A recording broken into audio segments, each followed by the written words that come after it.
ఎక్కడి నుంచి వస్తున్నారండి? పల్లిపాలెం అండి. ఎలా ఉందమ్మా జగన్మోహన్ రెడ్డి గారు అధికారంలోకి వచ్చి 4.5 ఏళ్ళు అవుతుంది కదా? జగన్మోహన్ రెడ్డి గారు ఇచ్చిన హామీలన్నీ నెరవేర్చారండి ఖచ్చితంగానే. ఆయన చేసిన పరిపాలన ప్రతి ఒక్కరికి పేదలందరూ ప్రతి ఒక్కరు వాలంటీర్ ద్వారాగా అందరికీ అన్ని అందుతున్నాయండి. సచివాలయం వచ్చిన తర్వాత రైస్ కార్డులకైనా పెన్షన్లకైనా వీళ్ళు అక్కడే ఉండేవారు ముందు ప్రభుత్వంలో. ఇప్పుడైతే వాళ్ళ ఇంటింటికి వెళ్ళి అందరూ అన్ని అందిస్తున్నారండి. మరి గెలుస్తాడంటారా నెక్స్ట్ జగన్మోహన్ రెడ్డి గారు? ఇంకా గెలుస్తారండి పక్కా. ఆయన ఇచ్చిన సంక్షేమ పథకాలు ఆయనే గెలిపిస్తాయండి. అది తెలుగుదేశం పార్టీ వాళ్ళు అధికారంలోకి వస్తే వీటికంటే అన్ని ఎక్కువ అందిస్తా ఉంటున్నారు. తెలుగుదేశం వాళ్ళు ముందు ఏం చేశారండి? ఫస్ట్ చేశారా వాళ్ళు? ఏమన్నా చేశారండి? వాళ్ళు చేయలేదు కదా. ఇప్పుడు ఈయన చేసే పుల్లిని చూసి నక్కలు వాత పెట్టుకున్నట్టు వాళ్ళు ఈయన చేసిన పథకాలన్నీ చూసి ఇప్పుడు వాళ్ళు వాతలు పెట్టుకున్నారు. ఇస్తాం అంటున్నారు. ఏమి ఇస్తారండి? ముందు ఇచ్చారా? ముందు ఇవ్వలేదు కదండి. విని పసుపు కుంకుమ అని 3 ఏళ్ళు ఇచ్చాడు డ్వాక్రా వాళ్ళకి. పెన్షన్ లాస్ట్ లో పెంచాడు ఆయన. ఏం చేశారండి వాళ్ళు? ఈయన వచ్చిన డబ్బంతా ఆయన ఏం చేశాడు ఆయనకే తెలియదు. ఇప్పుడు ఈయన వచ్చి డబ్బంతా అప్పు చేస్తున్నారు అంటారు. ఏం చేస్తున్నారు? ప్రజలకే కదండి పెడుతున్నాడు చేసి.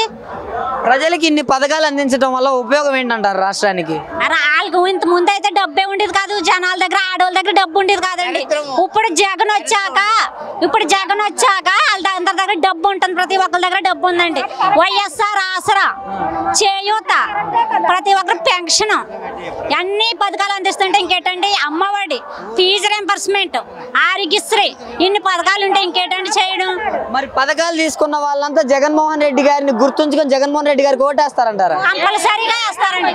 వాళ్ళకి వెళ్ళినప్పటికీ అది గుర్తొస్తాయి. ఈ పథకాలను ఇచ్చారు కదా, నష్టాలు వస్తే ఇస్తారా లేదా అని డౌట్ అన్న ఓటు కంపల్సరీ వేస్తారండి. కాదండి, జగన్మోహన్ రెడ్డి గారు ఇచ్చిన పథకాలన్నీ తీసుకొని లబ్ధి పొంది టీడీపీకి ఓటేస్తే పరిస్థితి ఏంటి? అలాగే రండి. తిన్న వాళ్ళకి విశ్వాసం ఉంటది. విశ్వాసం ఉండి ఖచ్చితంగా ఓటు వేస్తారు. జగన్మోహన్ రెడ్డి భయపడుతున్నాడు టీడీపీని జనసేన చూసి అంటున్నారు. అసలు ఎప్పటికీ సింగిల్ గా వస్తుంది. నక్కలే గుంపులుగా వస్తే అందుకే ముగ్గురు ఇప్పుడు కలవడానికి ప్రయత్నిస్తున్నారు. జనసేన, టీడీపీ, బీజేపీ 3 పార్టీలు కలుస్తున్నాయి అంటున్నారు.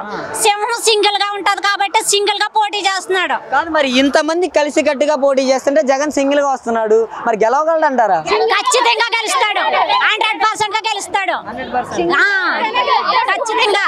మరి 2024లో జగన్ ని చిత్తుగా ఓడించబోతాం అంటున్నారు. లేదండి, వాళ్ళకి అంత సీన్ లేదు. అవన్నీ వాళ్ళు అలా పేలడం తప్ప ఉపయోగం ఏమీ లేదు. ఒకటే కూడా అలా అండమే తప్ప జగన్ గారు ఖచ్చితంగా చేశాడు కాబట్టి నేను గెలుస్తానని ఆయన నమ్మకంతో చెప్తున్నాడు. కంపల్సరీ అందరూ ఓట్లు వేసి ఆయన గెలిపిస్తారు. నెక్స్ట్ జగన్మోహన్ రెడ్డి అధికారంలోకి వచ్చి జస్ట్ 4.5 ఏళ్లే అవుతుంది. ఇంత నమ్మకం ఎలా వచ్చింది జగన్ మీద మీకు? ఆయన చేసిన పథకాలు, ఆయన ఇచ్చిందంతా హామీలు నెరవేర్చారు కాబట్టి, ఆయన చేసిన పనుల వల్ల. అంటే పథకాలు ఎవరిచ్చినా గానీ వాళ్ళు నమ్ముతారంటారు ప్రజలు? పథకాలు ఇప్పుడు జగన్మోహన్ రెడ్డి గారు ఏవైతే ఇచ్చారో కంపల్సరీ ఆయన నిలబెట్టుకున్నారు. మాట నిలబెట్టుకున్నారు కాబట్టి నమ్ముతారు ప్రజలు. ఆ ముందు వాళ్ళు ఏం చేశారండి? ఏం చేశారు వాళ్ళు? ముందు ఆయన ఏం చేశాడు? డెవలప్మెంట్ చేశాను, ఉద్యోగాలు ఇచ్చాను, ఆంధ్ర బాగా డెవలప్ చేశాను అంటున్నాడు కదా. ఎవరో ఉద్యోగాలు ఇస్తా ఏవి ఇచ్చాడు? ఉద్యోగాలు ఏం బాబు వచ్చాడు? బాబు వస్తే జాబ్ పోద్ది. బాబు వస్తే జాబ్ పోద్ది ఉండేది కూడా. వాలంటీర్లు పీకెత్తాను అంటున్నాడు. ఏంటయ్యి వాలంటీర్లు బలవంతంగా వైఎస్ జగన్మోహన్ రెడ్డి మీటింగ్లకు జనాలను తీసుకొని వస్తున్నారంట. అంత సీన్ లేదు. మేము వెళ్ళి చెప్తుంటే వాళ్ళు వస్తున్నారు. మేము బలవంతంగా తీసుకురావడం ఏంటంటే వాళ్ళైతే తీసుకొస్తారు అలా డబ్బులు ఇచ్చి. మేము అలా తీసుకురాం. మేము ఖచ్చితంగా వాళ్ళు చెప్తే వాళ్ళు వస్తారు. వాళ్ళకి ఇస్తున్నారు కాబట్టి నమ్మకంతో వస్తారండి. మరి ఇప్పుడు ఫైనల్ గా వీళ్ళు చూడకపోతేనే మాకు 160 సీట్లు వస్తాయి, జగన్ ని గద్దె దించుతాం, మేమే ముఖ్యమంత్రి అవ్వబోతున్నాం అంటున్నారు. సీన్ లేదండి, లేదు. వాళ్ళకి ముందు డిపాజిట్లే రాలేదు. వాళ్ళకి ఇంకేం వస్తాయి ఇప్పుడు? లేదు. వాళ్ళకి ఏమొచ్చాయండి ముందు? ఆడపడుచులకి రక్షణ లేకుండా పోయింది జగన్మోహన్ రెడ్డి గవర్నమెంట్ వచ్చిన తర్వాత అనేసి అంటున్నారు. ప్రతి ఒక్కరికి ఆడపడుచు దిశాయాప్లు వచ్చాక గౌరవం పెరిగింది. అంత ముందే ఉందండి. ఇప్పుడు దిశాయాప్ల ఆడపిల్లలకు రక్షణ వచ్చింది. మహిళా పోలీసులు ఉన్నారు అందులో.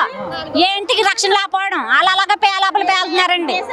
ఆడపడుచులకు మంచి జరగాలంటే తెలుగుదేశం పార్టీ అధికారంలోకి రావాలి 2024 అంటున్నారు. అస్సలు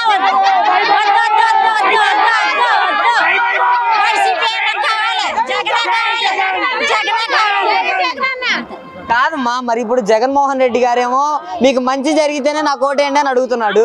మరి చంద్రబాబు నాయుడు 14 ఏళ్ళు పరిపాలించాడు కదా, ఎందుకని అడగలేకపోతున్నాడు? ఆయన ఏం చేయలేక ఏం చేశాడు? ఆయన ఏమి చేయలేదు, అంతా దోచుకున్నాడు. మాకేమి ఇచ్చాడు? మరి అడగడానికి ధైర్యం ఎక్కడ ఉంటది? ధైర్యం ఉండదు. ఈసారి గోదావరి జిల్లాలలో ఎలా ఉండబోతుందంట? ఎవరైనా సరే జగన్ కే వస్తారండి ఖచ్చితంగా. ఎందుకంటే ఆయన చేసిన పథకాలు ఆయన గుర్తొస్తుంది. ఓటేసి వాళ్ళకి అందరికి తిన్న వాళ్ళకి విశ్వాసం ఉండి వాళ్ళు ఓటు వెయ్యాలి ఖచ్చితంగా. మరి 100 రోజుల తర్వాత జగన్మోహన్ రెడ్డిని జైలుకు పంపిస్తున్నాం, జగన్ కి ఇంకా చెప్పకూడే గత అంటున్నారు. ముందు వాళ్ళు వెళ్లకుండా చూసుకోమనండి. జగన్ తర్వాత పంపిస్తారు. జగన్ ఎక్కడ పంపిస్తారు? జగన్ ఏమైనా చేస్తే పంపిస్తారు. వాళ్ళు చేసి అన్ని అదొక పనులు మళ్ళీ వెళ్ళిన అంటాం. మరి 2024 ఎలక్షన్స్ తర్వాత చంద్రబాబు పవన్ కళ్యాణ్ పరిస్థితి ఏంటంటారు? ఇంకేం చెప్తామంటే గ్లాస్ పగులు పోద్ది, సైకిల్ పంచిరాడు పోద్ది అంతే. మరి నారా లోకేష్ ఏం చేస్తాడంటారు? నారా లోకేష్ మాట్లాడటమే రాదు, తిరువారు లేకుండా మాట్లాడతాడు. ఇంకేం మాట్లాడతాడండి? పప్పులాగా మాట్లాడుతున్నాడు. మరి 170 సీట్లు జగన్ గారికి ఎన్ని సీట్లు రావచ్చు అంటారు ఈసారి?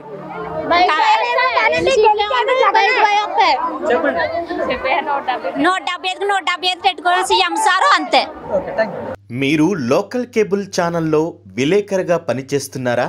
మీ వృత్తిలో ఎదగలేకపోతున్నారా? అయితే మీకు ఒక సువర్ణావకాశం. నెలసరి జీతంతో పాటు వసతి సదుపాయం కలదు.